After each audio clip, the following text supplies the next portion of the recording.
The Perimeter Institute in Waterloo, Canada, is where the world's physicists go to escape the tedium of conventional thought. You mean that the sum of the zero model is degenerate? Blue sky thinking is the norm here, and absolutely nothing is off limits. Here they're rethinking pretty much everything, including time itself. So what is time?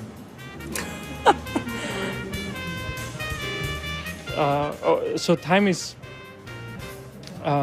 That's an excellent question. Time is the change of...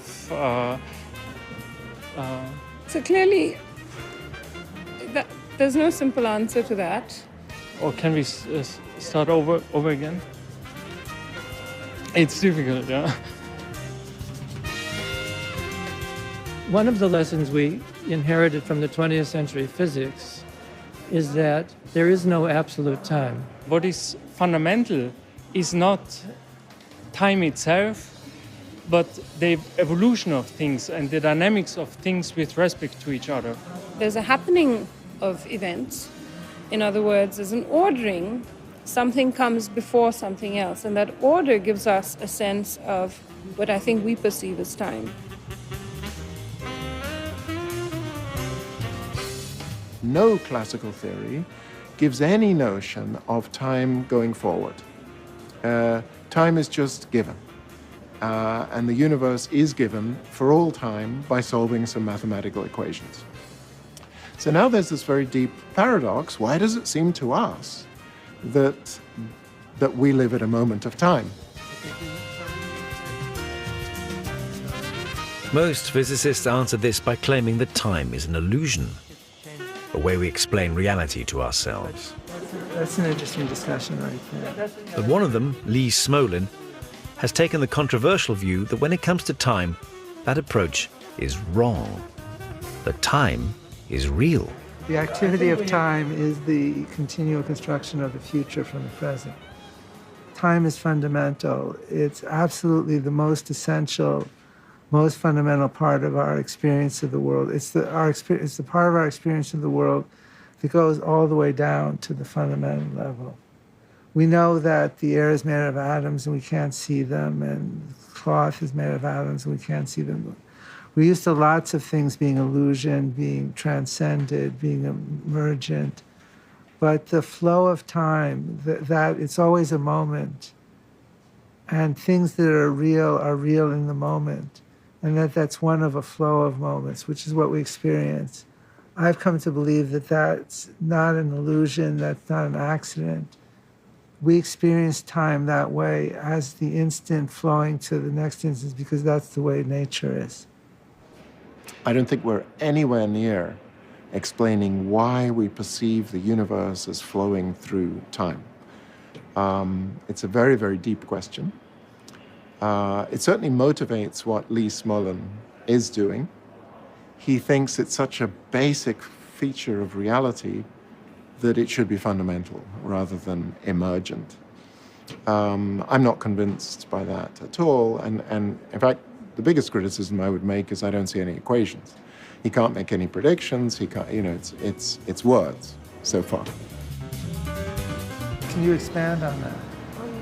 Where I agree with him and have great respect for him is that he's challenging everyone and saying, look, you really don't understand reality because this very basic element of it, you have no idea where it comes from. And that's absolutely true. Why do you think more people don't agree with the idea of time being fundamental? I think they haven't thought it through. And what in particular they haven't thought through is the way in which mathematics tricks us. You have to make it somehow. Mathematics does something wonderful for physics. It lets us model precisely the systems that we study in physics, and it's very powerful. But it's so powerful that we begin to make a mistake and imagine that nature is mathematics. And then because if something is true in mathematics, it's always true. There's a sense in which mathematics is timeless, is time-free. And so we begin to unconsciously import the timelessness of mathematics into our conceptions of nature. So we could ask, is there a kind of mathematics that is really suited to change and growth and time in the way that Euclidean geometry is suited to a static kind of set of relationships? That mathematics doesn't exist as far as I'm aware. It's coming, yes. It's coming, and when it comes, it will become. Exactly. So where does that leave us with respect to the idea of time travel? Well, the first simple thing to say is that time travel is probably impossible. If what's real is the present moment and the past is no longer real and is only real in the sense that there are memories or records of it in the present, and if the future has yet to exist and there's no fact of the matter about the future, there's nowhere to go in time travel. If Professor Smolin is right, and that the passage of time is a real, immutable, fundamental phenomenon, all bets are off. If, however, time is not real, but emerges as an illusion thanks to a block of space-time, things start to look a lot brighter for would-be time travelers. I think it's clear to me that there is some probability of us going backwards in time. It doesn't seem to me likely that it's impossible. Basically, in quantum physics, nothing is impossible. Particles travel through walls. I mean, there's quantum tunneling, which is classically impossible. Likewise, I think that even though classically you cannot go backwards in time, and there is this notion of causality, that A came before B, quantum mechanically, I doubt that it's fundamental. So that gives me great hope, because if something's not fundamental, we probably could exploit it. We probably could break the rule if we figured out exactly the right way to do it. But it's a very, very distant thing. No one really has any plausible idea of how to go backwards in time right now. Okay, but because it's not strictly forbidden by anything, then it might crop up. Right.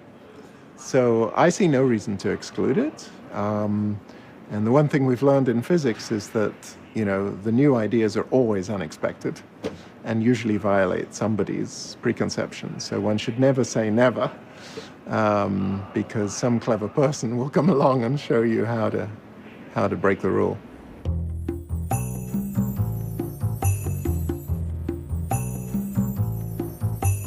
Imagine for one fleeting moment that you have constructed the world's first time machine, that you have turned theoretical science into practical reality.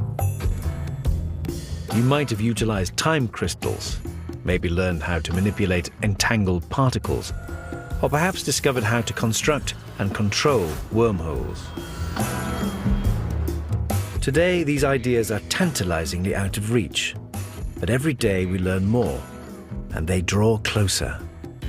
Tomorrow, they may be within our grasp. It's simply a matter of time. If I had a time machine and I could go back to see my father, I would say, Dad, two things. I love you, and stop smoking. I would travel to the future to know how the universe evolves all the way to the very end. Because for me, it's really important to know the last page of a book. If I had one shot at time travel, I would go 500 years into the future, because I think that's enough time that the things that I'm curious about will have been answered, but I'll still be able to have a conversation.